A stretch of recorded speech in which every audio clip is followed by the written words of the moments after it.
আসসালামু আলাইকুম রহমতুল্লাহ।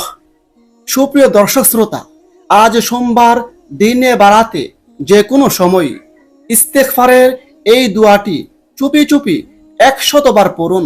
বিনিময়ে আল্লাহ তাআলা আপনার জীবনের সমস্ত গুনাহ খাতা মাফ করে দিবেন। আল্লাহ তাআলা আপনার প্রতি সন্তুষ্ট হয়ে যাবেন। আর আল্লাহ তাআলা যখন কোনো বান্দার প্রতি সন্তুষ্ট হয়ে যায়, তখন সেই বান্দার জন্য জান্নাত ওয়াজিব হয়ে যায়। সেই বান্দা মৃত্যুর পর হাসতে হাসতে জান্নাতে প্রবেশ করবে ইনশাআল্লাহ। দর্শক, ইস্তেগফার বা তাওবার দোয়াটি পড়লে হাতের মাধ্যমে কৃত গুনাহগুলো, চোখের মাধ্যমে কৃত গুনাহগুলো, অন্তরের দ্বারা খারাপ চিন্তা করার মাধ্যমে কৃত গুনাহগুলো, মোট কথা সকল প্রকার গুনাহ, সগীরা কবিরা, ছোট বড় সকল গুনাহ আল্লাহ তাআলা মাফ করে দিবেন। সুতরাং গুরুত্বপূর্ণ ভিডিওটি না টেনে সম্পূর্ণ দেখুন এবং উপকারী মনে হলে প্রিয়জনের কাছে বেশি পরিমাণে শেয়ার করুন, যেন তারাও জানতে পারে এবং আমল করতে পারে। আর আমাদের চ্যানেলের নতুন দর্শক হলে চ্যানেলটি এখনই সাবস্ক্রাইব করে পাশের বেল আইকনটি অল নোটিফিকেশন করে রাখুন, যেন পরবর্তী ভিডিওগুলো সহজেই পেয়ে যান। তাহলে চলুন আমরা মূল ভিডিওটি এখনই শুরু করি। প্রিয় দর্শক, আজকের ভিডিওতে আমি আপনাদেরকে গুরুত্বপূর্ণ ফজিলতপূর্ণ দুইটি দোয়া এবং সেগুলোর ফজিলত সম্পর্কে জানিয়ে দিব। তারপরে আমলটি কিভাবে করবেন সে সম্পর্কে আলোচনা করব ইনশাআল্লাহ। সেই দোয়াগুলোর মধ্যে 1 নম্বর হচ্ছে ইস্তেগফারের দোয়া। সেটি হচ্ছে আস্তাগফিরুল্লাহ আল্লাযী লা ইলাহা ইল্লা হুয়াল হাইয়ুল কাইয়্যুম ওয়া আতুবু ইলাইহি। আস্তাগফিরুল্লাহ আল্লাযী লা ইলাহা ইল্লা হুয়াল হাইয়ুল কাইয়্যুম ওয়া আতুবু ইলাইহি। অর্থ, আমি আল্লাহর কাছে ক্ষমা চাই, যিনি ছাড়া প্রকৃতপক্ষে কোনো মাবুদ নেই। তিনি চিরঞ্জীব, চিরস্থায়ী এবং তার কাছে তাওবা করি।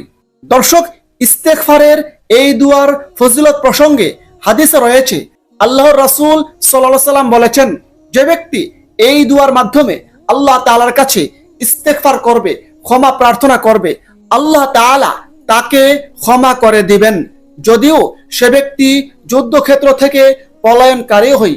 সুবহানাল্লাহ। হাদিসটি আবু দাউদ শরীফে বর্ণিত হয়েছে, হাদিস নম্বর 1517, তিরমিজি শরীফ হাদিস নম্বর 3577। দর্শক, ইস্তেগফার খুবই দামি আমল, খুবই গুরুত্বপূর্ণ ফজিলতপূর্ণ আমল। সেজন্যই আমাদের প্রিয় নবী সাল্লাল্লাহু আলাইহি সাল্লাম দৈনিক 70 থেকে 100 বারের বেশি ইস্তেগফার বা ক্ষমা প্রার্থনা করতেন। এ প্রসঙ্গে হযরত আবু হুরায়রা রাদিয়াল্লাহু আনহু বর্ণিত আছে, আল্লাহর রাসূল সাল্লাল্লাহু আলাইহি সাল্লাম বলেছেন, আল্লাহর শপথ, আমি দৈনিক 70 বারের অধিক আল্লাহ তাআলার কাছে ইস্তেগফার বা ক্ষমা প্রার্থনা করি। হাদিসটি বুখারী শরীফে বর্ণিত হয়েছে, হাদিস নম্বর 6307। অপর হাদিসে হযরত আব্দুল্লাহ ইবনে ওমর রাদিয়াল্লাহু আনহু হতে বর্ণিত আছে, আল্লাহর রাসূল সাল্লাল্লাহু আলাইহি সাল্লাম বলেছেন, তোমরা আল্লাহর কাছে তাওবা করো এবং তার কাছে ক্ষমা প্রার্থনা করো। আমি দিনে 100 বার তাওবা ইস্তেগফার করি। সুবহানাল্লাহ।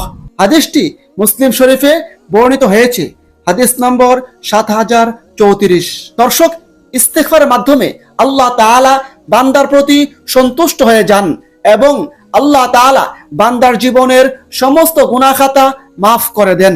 এ প্রসঙ্গে আল্লাহ তাআলা পবিত্র কুরআনে বলেন, হে নবী, আমার বান্দাদের জানিয়ে দাও যে নিশ্চয়ই আমি অত্যন্ত ক্ষমাশীল ও অপরিসীম দয়ালু। সূরা হিজর আয়াত 49।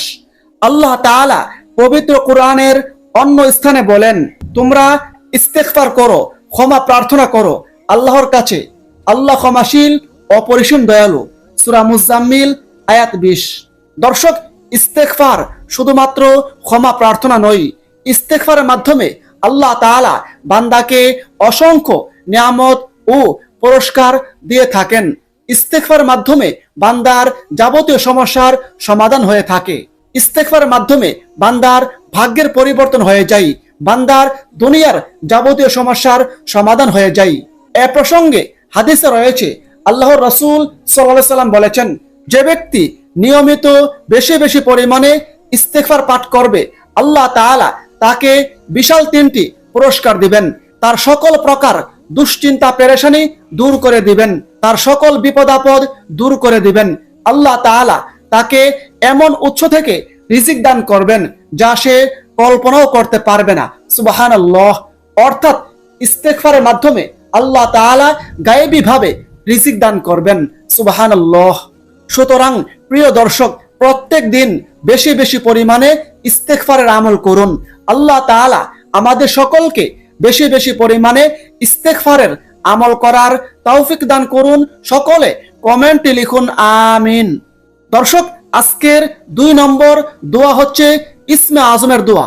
সেটি হচ্ছে আল্লাহুম্মা ইন্নী আসআলুকা বিআন্না লাকাল হামদু লা ইলাহা ইল্লা আনতাল মান্নানু বাদিউস সামাওয়াতি ওয়াল আরদি ইয়া যাল জালালি ওয়াল ইকরাম ইয়া হাইয়্যু ইয়া কাইয়্যুম।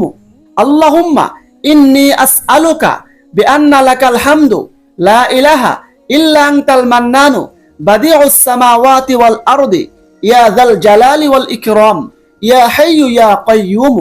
ইসমে আজমের ফজিলত প্রসঙ্গে হযরত আনাস ইবনে মালিক রাদিয়াল্লাহু আনহু হতে বর্ণিত আছে, একবার এক সাহাবী এই বাক্যগুলোর মাধ্যমে দোয়া করেছিলেন।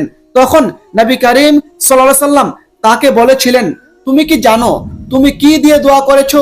তুমি দোয়া করেছো ইসমে আজম দিয়ে, যার দ্বারা দোয়া করলে আল্লাহ তাআলা দোয়া কবুল করে থাকেন, যার দ্বারা আল্লাহ তাআলার কাছে কোনো কিছু প্রার্থনা করলে আল্লাহ তাআলা তা দিয়ে থাকেন। সুবহানাল্লাহ। হাদিসটি তিরমিজি শরীফে বর্ণিত হয়েছে, হাদিস নম্বর 3475, আবু দাউদ শরীফ হাদিস নম্বর 1495। দর্শক, এখন আসুন আমলটি কিভাবে করবেন সে সম্পর্কে জানিয়ে দেই। আপনি প্রথমে ভালো করে ওযু করবেন। যদি আপনার ওযু না থাকে, ইচ্ছে করলে ওযু ছাড়াও আমলটি করতে পারেন, কোনো সমস্যা নেই। তবে পবিত্র অবস্থায় আল্লাহ তাআলার কাছে প্রার্থনা করলে, দোয়া করলে সেই দোয়াটি কবুল হওয়ার সম্ভাবনা খুবই বেশি থাকে। সুতরাং প্রিয় দর্শক, আপনি প্রথমে ভালো করে ওযু করবেন। ওযুর শুরুতে অবশ্যই বিসমিল্লাহ বলবেন এবং ওযুর শেষে কালিমায়ে শাহাদাত পাঠ করবেন। কারণ হাদিসে রয়েছে, যে ব্যক্তি ওযুর পর কালিমায়ে শাহাদাত পাঠ করে তার জন্য জান্নাতের 8টি দরজা খুলে দেওয়া হয়। সে ব্যক্তি যে কোনো দরজা দিয়ে জান্নাতে প্রবেশ করতে পারবে। সুবহানাল্লাহ। কালিমায়ে শাহাদাত হচ্ছে আশহাদু আল্লা ইলাহা ইল্লাল্লাহু ওয়াহদাহু লা শারীকা লাহু ওয়া আশহাদু আন্না মুহাম্মাদান আবদুহু ওয়া রাসূলুহু।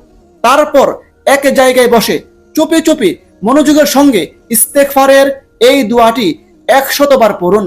আস্তাগফিরুল্লাহ আল্লাযী লা ইলাহা ইল্লা হুয়াল হাইয়ুল কাইয়্যুম ওয়া আতুবু ইলাইহি।